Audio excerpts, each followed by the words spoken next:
Hey, I'm Fucci, and welcome to Tiny Kitchen Big Taste. We have got a super special show for you today. I'm excited.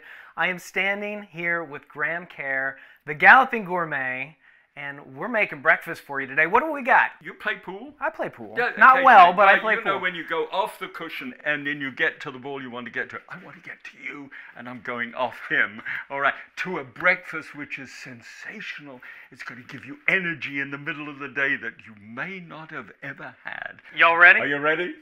Let's bring it. Let's bring it. That was really cute.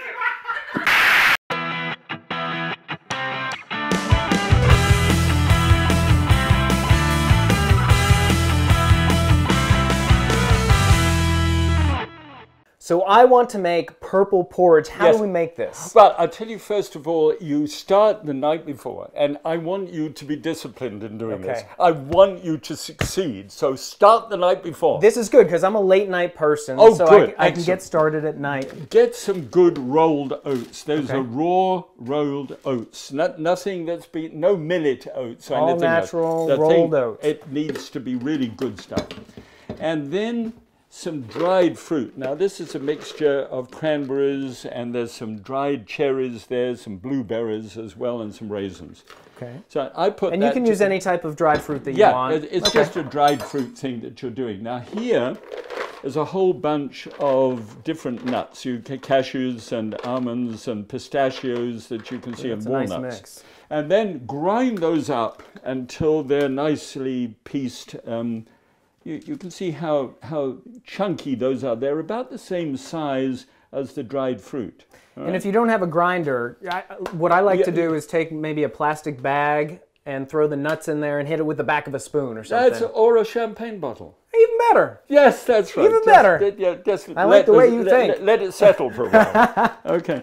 And then just enough on there, about 2 tablespoonsful. And so we're doing this the night before so that we don't have to bother with it in the morning. Exactly. Okay. Because otherwise that's going to seem like, oh God, how is that work?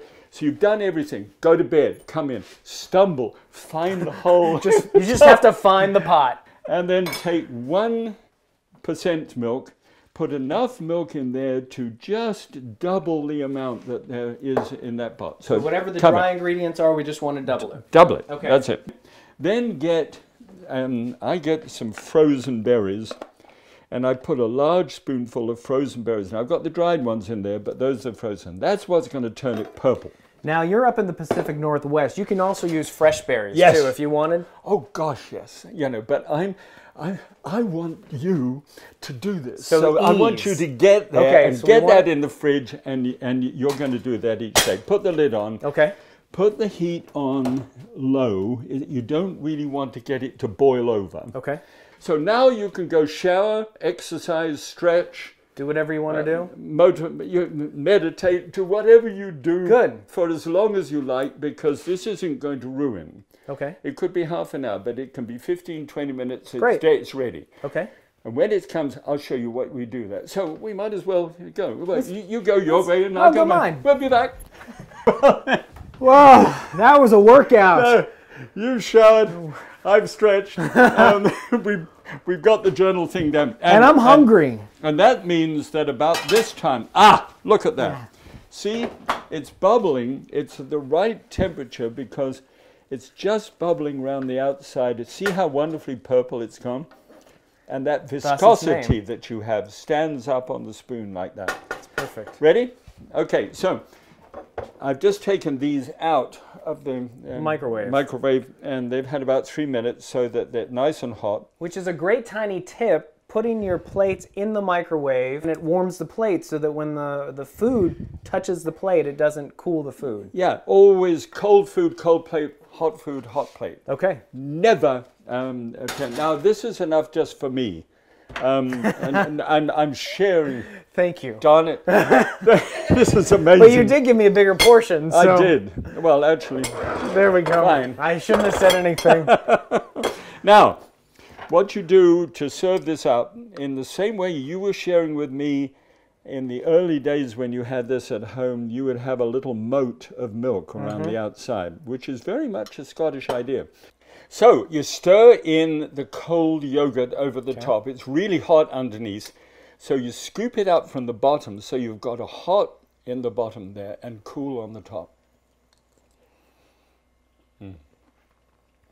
Oh, that is so good. That is so good because it's not overly sweet. It's got all those great textures.